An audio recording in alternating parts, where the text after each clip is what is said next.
Hei, tänään puhutaan paineensietokyvystä. Nimittäin tuntuuko susta joskus siltä, että sä kyllä treenaat huolella, antaumuksella, täysillä, niin silti siellä H-hetkellä, siellä sun tärkeässä kisassa tai pelissä, ne paineet ehkä tuntuu lyhistävän tai ne tuntuu, että on 1000 kiloa paineita hartioilla, jolloin sit ehkä saakkaan sitä parasta tulosta ulos, mitä sä oot treenannut, tulee alisuoriutumista, mikä on tietysti ihan superturhauttavaa.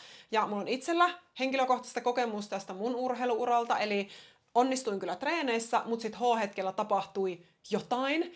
Ja jos sulla on samankaltaista kokemusta, niin sille jotain on tehtävissä tosi paljon. Ja mä toivon, että mä olisin silloin tiennyt paineensietokyvystä enemmän. Ja tänään me käydäänkin läpi, että 3 syytä, että miksi se pää niin sanotusti pettää monesti siellä H-hetkellä, koska sen jälkeen, kun sä oot tietoinen niistä, niin asioille on mahdollisuus tehdä jotain. Joten syy numero 1 on osaamisen et taitojen puute. Osaamisen et taitojen puute. Ja tämä tarkoittaa sitä, että sä saatat olla, että sä oot sellaisessa paikassa, joka on liian kova siihen omaan taitotasoon nähden. Ja tämä voi olla nyt fyysinen tai henkinen. Eli siihen taitotasoon ja osaamiseen.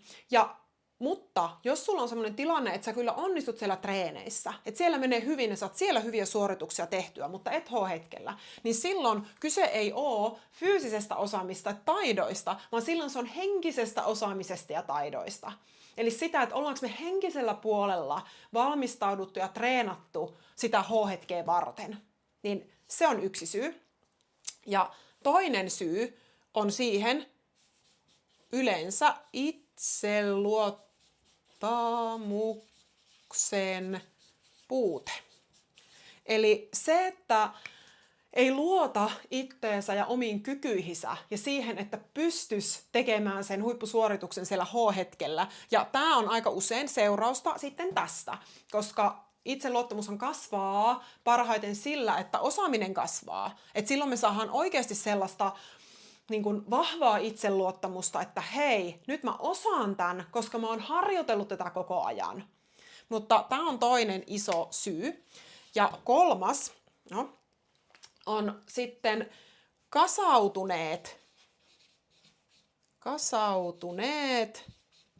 paineet. Eli, ja tämä tarkoittaa sitä, että sulla on menneisyydessä, jos ajatellaan, että tässä on nyt sun kisakausi tai pelikausi, ja täällä on tällainen joku sun aikaisempi kisa tai peli.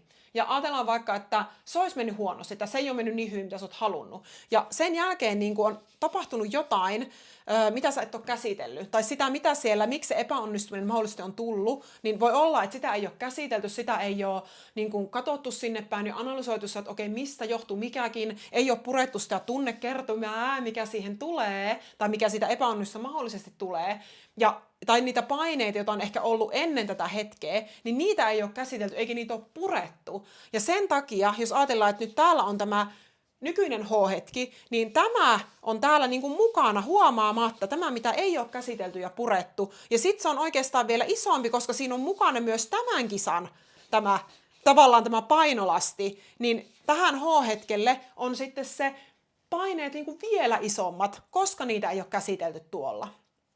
Eli tämä, mitä täällä tapahtuu, niin pitäisi käsitellä tässä välissä. Ja tämä, mikä on nyt tämän kisan tämä paineet, koska paineet ei tule häviämään mihinkään. Ne on osa urheilua. Ne on ihan luonnollisia. Mutta se kikka on oppia olemaan näiden paineiden kanssa ja käsittelemään niitä.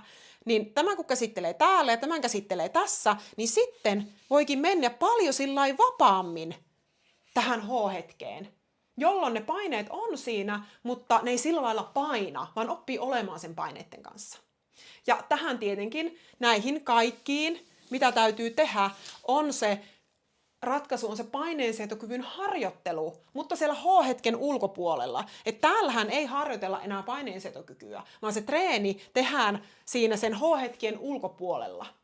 Eli muista, että paineensietokyky on taito, mitä sä pystyt harjoittelemaan. Oho, nyt tipahti ei haittaa. Ja tätä paineensietokykyä, jos sä haluat tulla treenaamaan ja haluat oikeasti ruveta tekemään harjoituksia, koska pitää tehdä harjoituksia, se on treenausta, niin tervetuloa Henkisesti vahva akatemiaan, paikkaan, jossa urheilijan henkinen valmennus on tehty helpoksi ja siellä me yhdessä treenataan näitä asioita, jotta säkin pysyt sit siellä H-hetkellä olemaan sillä vapaana paineista ja tekemään sen sun parhaan suorituksen, mitä sä oot treenannut. Löydät linkin tosta alta. Oikein paljon tervetuloa!